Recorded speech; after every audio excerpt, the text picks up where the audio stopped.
जबलपुर के कुंडम तहसील अंतर्गत ग्राम पंचायत देवरी ग्राम सहजपुरी के सैकड़ों भूमिहीन किसान कलेक्ट्रेट कार्यालय पहुंचे, जहां पीड़ित किसानों ने कलेक्टर के नाम ज्ञापन सौंपते हुए कलेक्टर को अवगत कराते हुए बताया कि सहजपुरी में सन 1960 में नवजीवन ऑपरेटिंग सोसाइटी का गठन हुआ था, जिसमें सहजपुरी की लगभग 289 एकड़ भूमि अधीन में थी।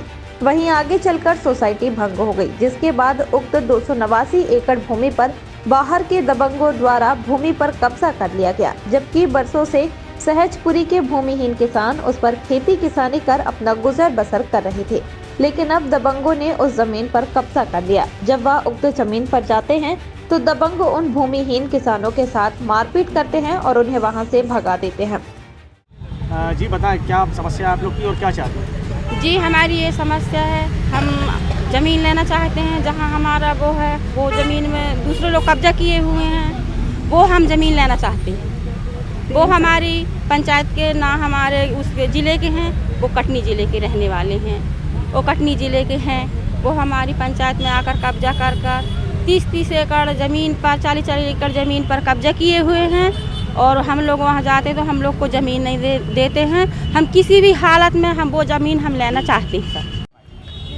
आज कुंडम तहसील के सहजपुरी गांव से करीब 250-300 हमारे किसान, ग्रामीण मजदूर, महिलाएं कलेक्टर साहब से मिलने के लिए आई हैं और उनकी जो प्रमुख समस्या है कि उनकी सहजपुरी गांव में एक सोसाइटी है जिसका नाम है नवीन सामूहिक कृषि सहकारी समिति, नवजीवन सहकारी समिति का नाम है ये।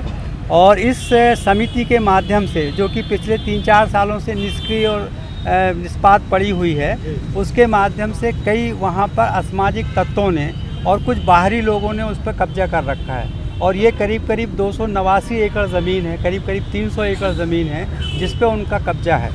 जबकि ये जो ज़मीन है इन ग्रामीण क्षेत्र के लोगों के लिए है और उनके आर्थिक उन्नति का एक साधन है।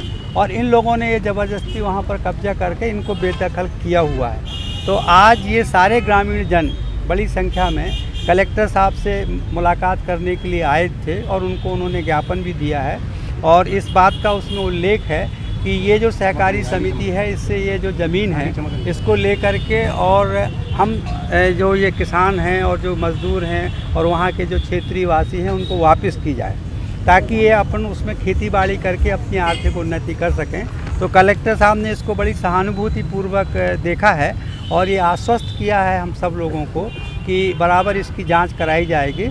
और हाँ, और उन्होंने जो सहकारी संस्था के जो संयुक्त संचालक होते हैं उनको भी उन्होंने ये आदेशित किया है कि वो इसकी जांच करें और जांच करने के बाद जैसे ही रिपोर्ट आएगी तो उस पर वो कार्रवाई करें। लगभग कितने लोग प्रभावित हो रहे हैं इन कब्जे? करीब 1,500-2 हज़ार किसान उस क्षेत्र के जो है वो इससे प्रभावित हैं। यदि अगर मान लीजिए अगर आप लोग की समस्या का निराकरण जल्द नहीं होता है, हाँ, फिर क्या करेंगे? तो फिर इसके बाद में हमारा अधिकार है, दूसरा हमारा स्टेप है, हम मुख्यमंत्री का घेराव करेंगे, मध्य प्रदेश सरकार के पास में जाएंगे। और यदि मध्य प्रदेश सरकार भी नहीं हमारी बात सुनती है तो ये हम लोगों का, ग्रामीणों का हक है, हम उनसे छीन लेंगे।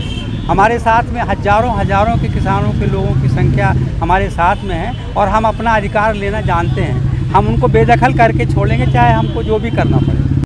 वहीं किसानों ने कलेक्टर से मांग की है कि सैकड़ों किसान भूमिहीन हैं, जिन्हें उक्त जमीन दी जाए जिस पर खेती किसानी कर वह अपना गुजर बसर कर सके।